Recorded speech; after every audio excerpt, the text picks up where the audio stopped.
You said never let me go. You said never let me go. You said never let me go. You said never let me go. You said never let me go. You said.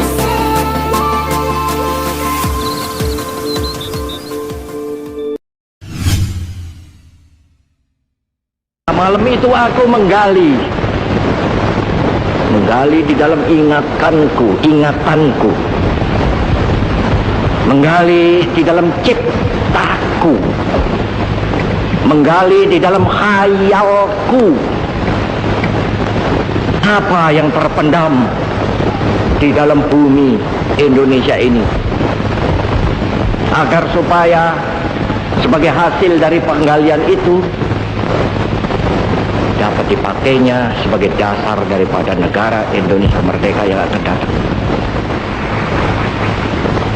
Sudah terbukti bahwa Pancasila yang saya gali dan saya persembahkan kepada rakyat Indonesia, bahwa Pancasila itu adalah benar-benar satu dasar yang dinamis, satu dasar yang benar-benar dapat menghimpun segenap tenaga rakyat Indonesia, satu dasar yang benar-benar bisa mempersatukan rakyat Indonesia itu untuk bukan saja mencetuskan revolusi, tetapi juga mengakhiri revolusi ini dengan hasil yang baik. Maka aku adalah sebenarnya utusan, wakil daripada revolusi Indonesia. Revolusi Indonesia ini bukan revolusi Soekarno, tetapi revolusi daripada seluruh rakyat Indonesia, dari Sabang sampai Merauke.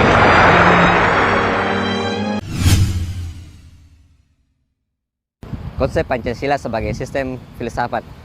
Mengenai materi ini muncul pertanyaan di benak kita, mengapa mahasiswa harus memahami Pancasila sebagai sistem filsafat?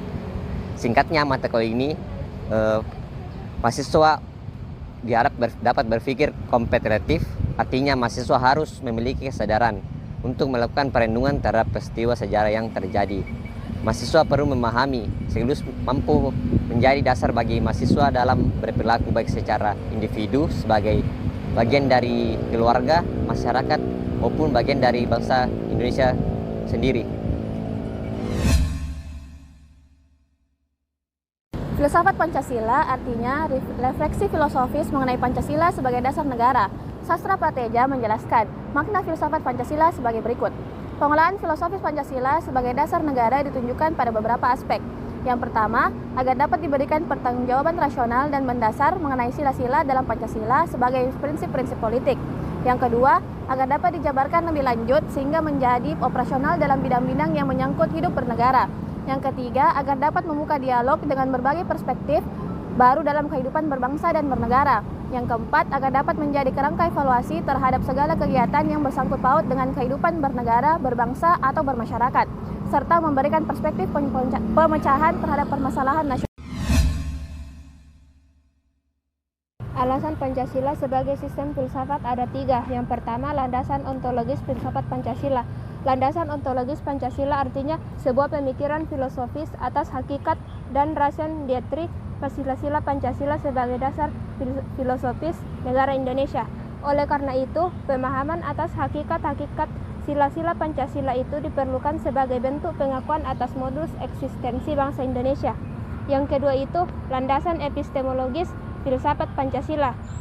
Landasan epistemologis Pancasila artinya nilai-nilai Pancasila digali dari pengalaman atau empiris bangsa Indonesia, kemudian disintetiskan menjadi sebuah pandangan yang komprehensif tentang kehidupan bermasyarakat, berbangsa, dan bernegara.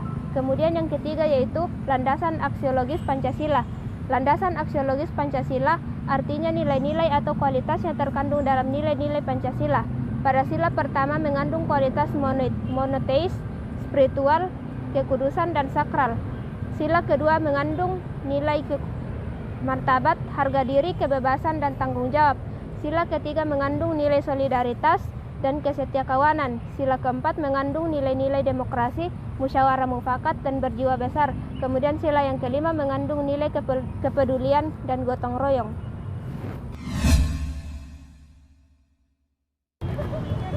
Dinamika Pancasila sebagai sistem filsafat.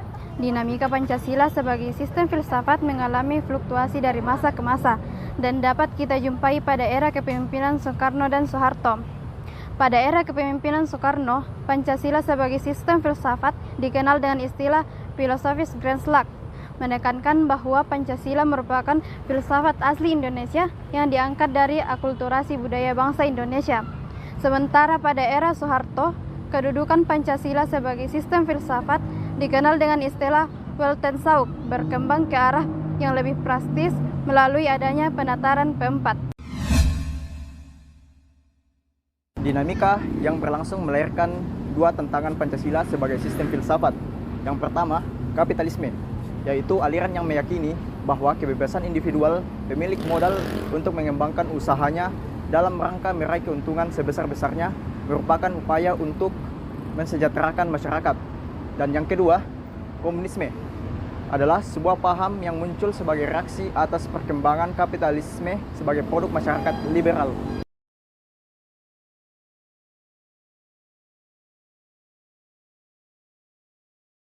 You said